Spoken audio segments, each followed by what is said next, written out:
Let's do a hangi for my son Tate's first birthday whānau. It's the first time I've ever done a hangi by myself. First step is to dig your hole. You want your hole to be nice and tight to your basket. It's about 50mm clearance all the way around. High fives! Job's done! Okay, our hole's dug. Next thing we need to do is gather some rocks. What do we need the rocks for, you might say? Well, hangi is a traditional Māori method of cooking a lot of kai for a large group of people, where you heat the rocks up on a fire and you place them in the bottom of a hangi hole to cook your kai. Hangi rocks are done.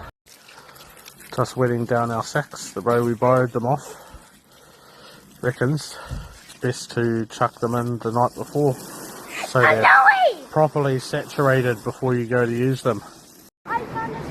Just down the beach, loading up on driftwood to heat our hangi stones up with. It's game day whānau. There's a bit of a hyperlapse of me and my son Louis building our fire, getting it ready. This was the most rewarding part of this whole process, was spending time with my sons and learning how to do a hangi together. Well, there it is. We've got our big native posts. Our rocks are on top. The timbers in the middle of the stack are smaller than the timbers on the outside.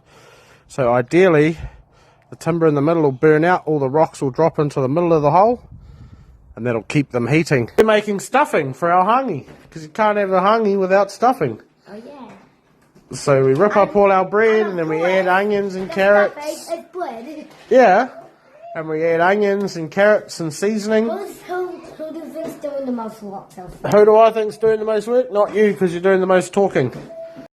It's important to get that seasoning balance just right on your stuffing. I like to use, just give the molly rub one out.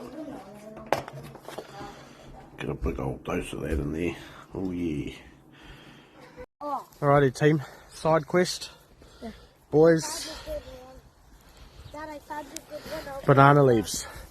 Banana palms in the community garden. Just getting a couple of banana leaves to line our hangi baskets with. Alrighty, we got our banana leaves. We got our birthday boy. About to hit go on the old fire. We've got our steam pudding tins.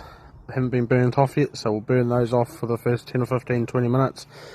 Burn our baskets off for 20 minutes just to sterilise it all, and then we can line it with our banana palm leaves and start filling them up with veggies and meat.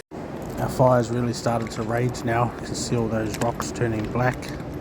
They go black and then they start turning white, and the white is all the black soot burning off as they get glowing hot.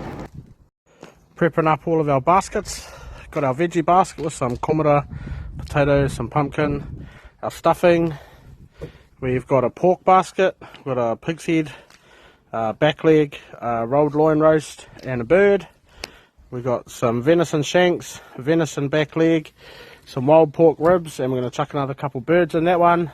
And we've got a cabbage that we've cut the core out of, loaded up with rub one out. We chuck half a block of butter in there, and then that goes in there. And we've got our 2 steam puddings, which just need their tin foil lids. So yeah, there's our hangi. So that's what it's going to look like in the whole team. Our veggies on top, 2 steam puddings, stuffing up on the rack. And then our sacks go over that. Our white sheet first, and then our sacks over that. And then we start with the dirt. Be sure to season your meat, whānau. The purists will say, oh, you need salt and pepper, but shut up.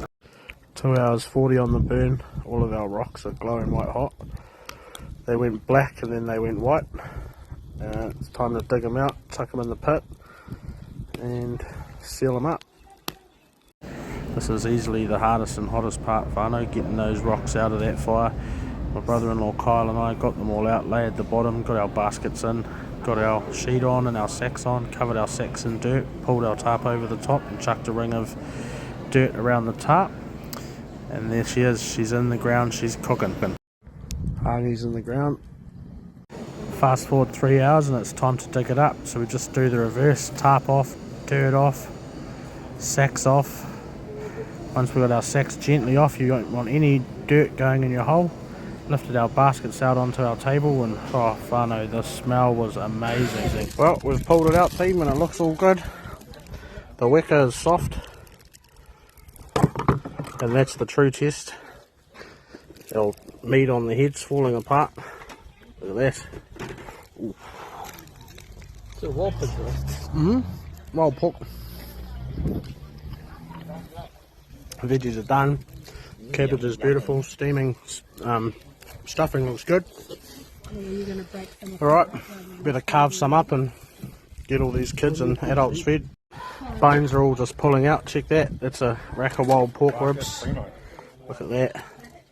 Beautiful. And this is what it's about, team. The end result of the old hangi. Everyone getting a feed. Oh well, just popped my hangi virginity. Went not bad, team. Not bad at all. Even check this out. Look on his back legs. That's a venison shank. Falling apart. We didn't burn the steam pudding either, team. It's a little bit dry, but add custard and she'll be fine. Birthday, dear Tatey.